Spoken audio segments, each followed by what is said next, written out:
It's been a while since my last video and I do apologize for that. I've just been really busy lately. It turns out if you make videos and people like those videos, they tend to contact you for help, which means that you don't have time to make more videos. So it's kind of self-sabotaging in a way.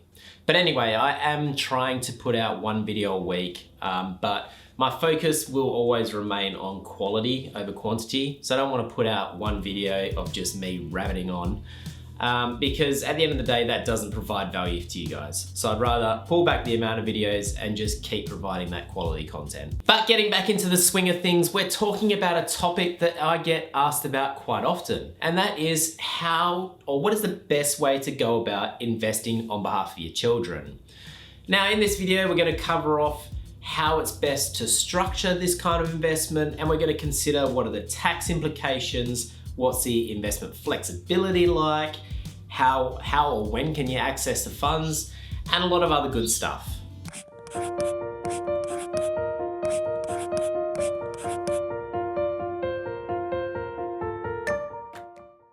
Hello guys, Brad here from The Guided Investor. Welcome back to the channel for another video. If you're new here, consider hitting that subscribe button because I post regular videos, or at the moment at least semi-regular videos, about how you can do more with your money. And today we're talking about investing for children.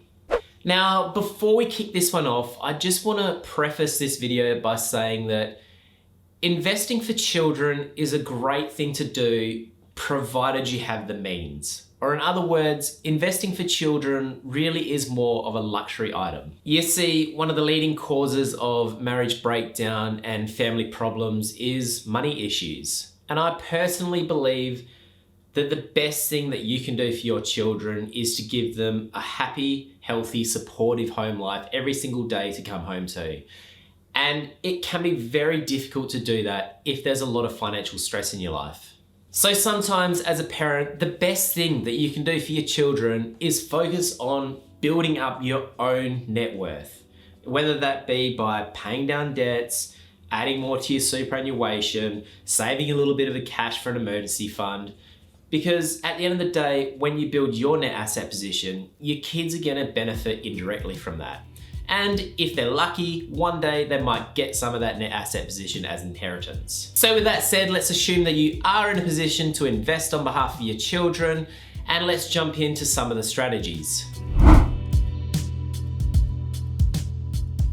Typically, it's not a good idea to hold investments directly in the name of your child. And the reason for this is because there is tax consequences. So as a minor, someone who's under the age of 18, they can only earn up to $416 per financial year tax-free.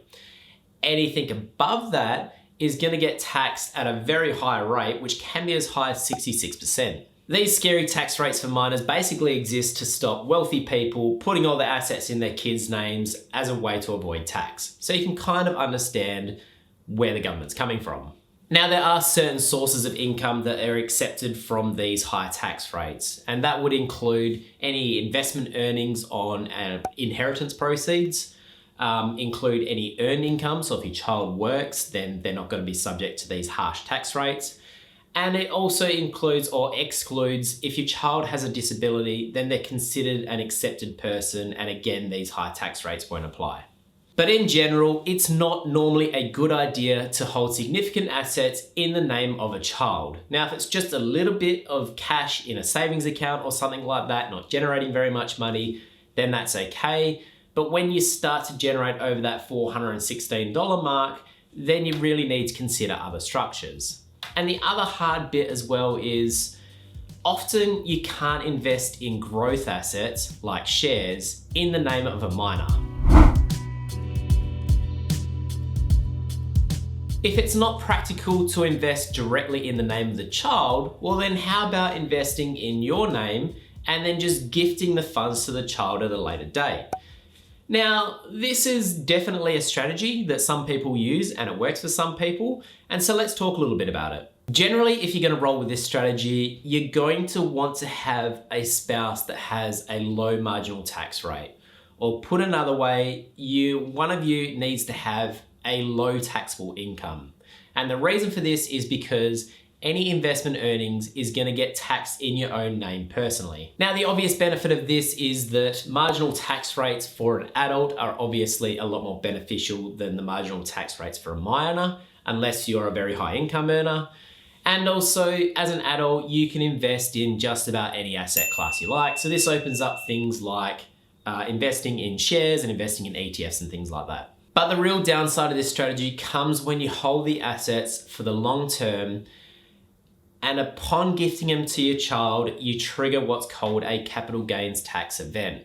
So this basically means that whether or not you sell down the assets and give your child the cash, or whether you transfer the assets into the name of your child, it will trigger capital gains tax. And so if you've held the assets for a long period of time and you've made quite a sizable gain on those assets, then there's potential for you to lose a lot of that gain to tax.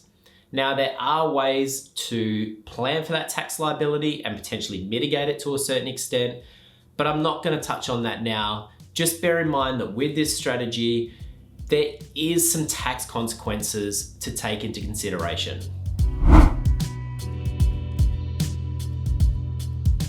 Investing via an informal trust is very similar to investing in your own name, but there's a little bit of a twist. Instead of owning the assets just in your name, you own the assets in your name as trustee for the child. And the benefit of this approach is that when the child turns 18, you can transfer the ownership of the asset into the child's name and not trigger a capital gains tax event. Instead, the child is going to take on the original cost base of that asset, which you purchased it for. The reason this is possible is because the ATO considers who the beneficial owner is when it comes to capital gains tax. And when you own the asset under an informal trust, the beneficial owner is and always has been your child. There are quite a number of online broker accounts and managed funds and things like that that will actually allow you to have this informal trust set up. So you set it up when you set up the account. And this means that it's great because the options that you have available to you to invest in for your children are quite broad. One thing to bear in mind is that if you invest in assets which produce income, then that income will be taxed at the parent's marginal tax rate. So when you're setting up an informal trust, it's best to hold it in the name of the parent, again with the lowest marginal tax rate. The term investment bond or insurance bond can be used interchangeably. It's like potato, potato. And I'm a big fan of this structure for the right person, but unfortunately, it's not very well understood. Think of an investment bond a bit like a super fund. It's its own separate structure with its own set of rules. And if you understand those rules and if you play within the rules, then it can be beneficial for a lot of people. Investment bonds have their own tax rate of 30%. So what this means is that any income or any capital gain that's derived on the asset within the bond is taxed at a maximum rate of 30%.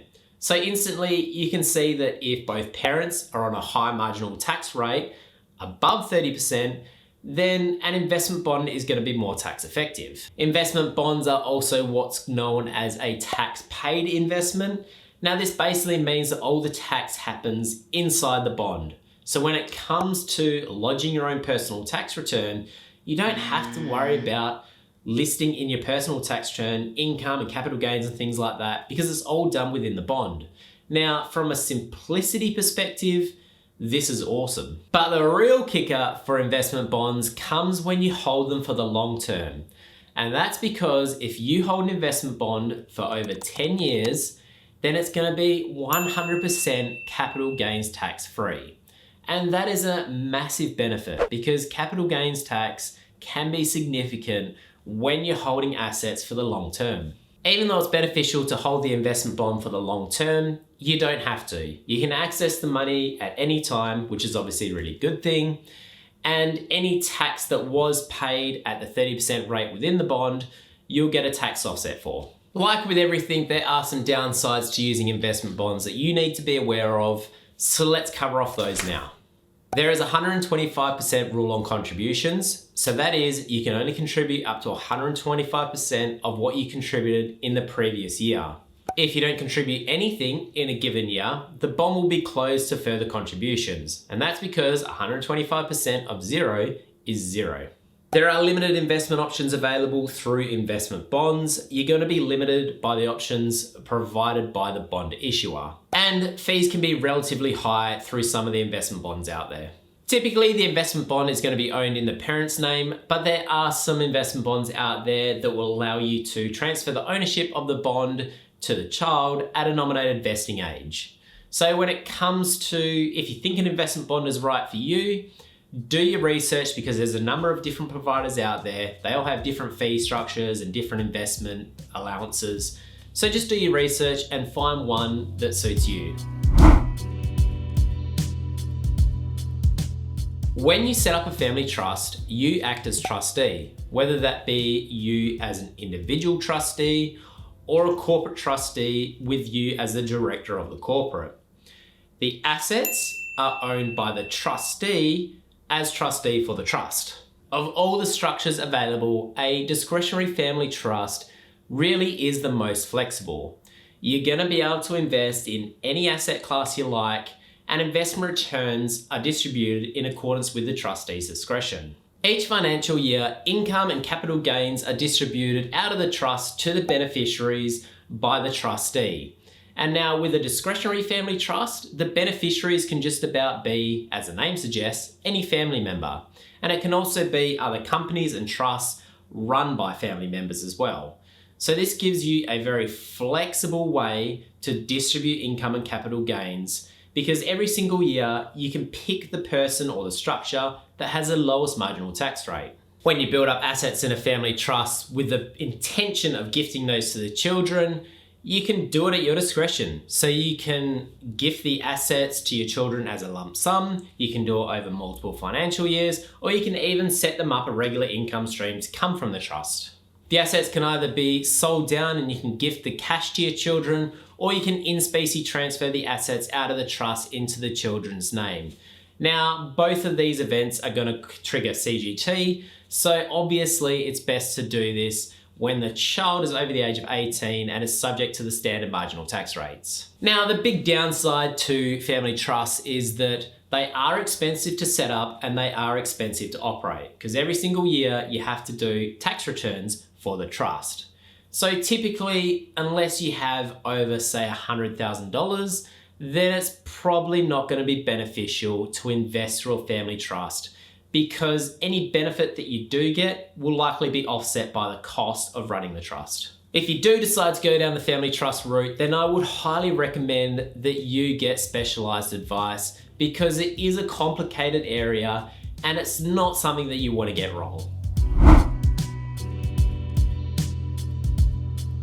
This strategy was brought to my attention by a really good friend of mine who actually also is a financial advisor. And to be honest, it's probably more of a hypothetical strategy than a practical strategy, but it is interesting, so I thought I'd throw it in the mix.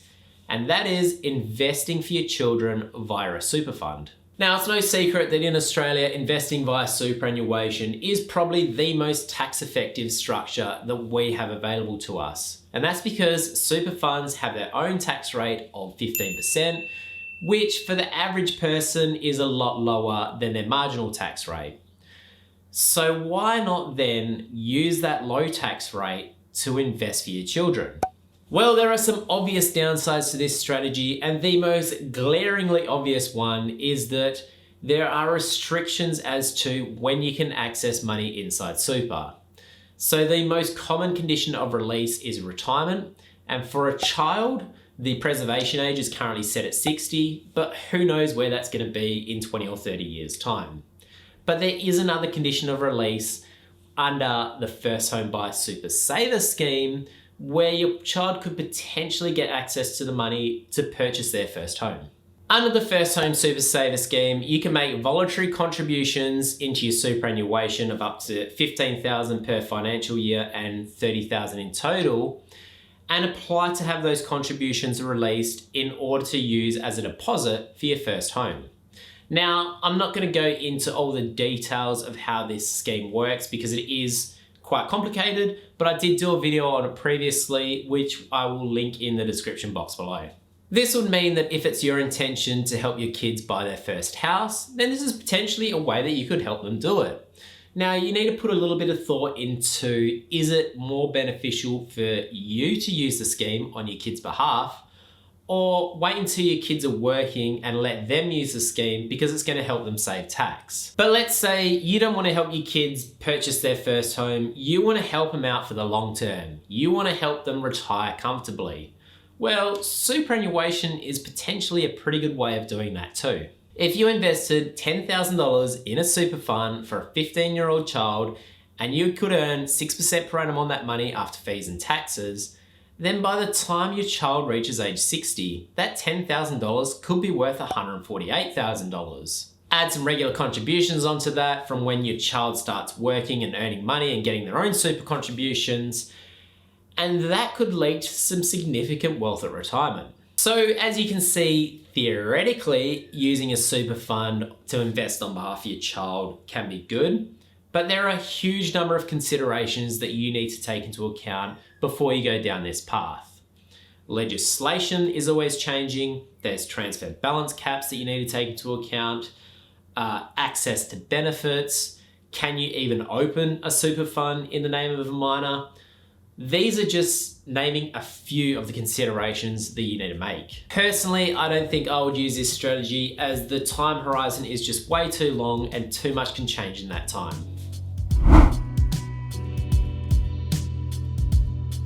Before investing any money for your children, there really are 3 key considerations that you need to make. How long you're going to be investing for, what you want to invest in, and what are the tax consequences.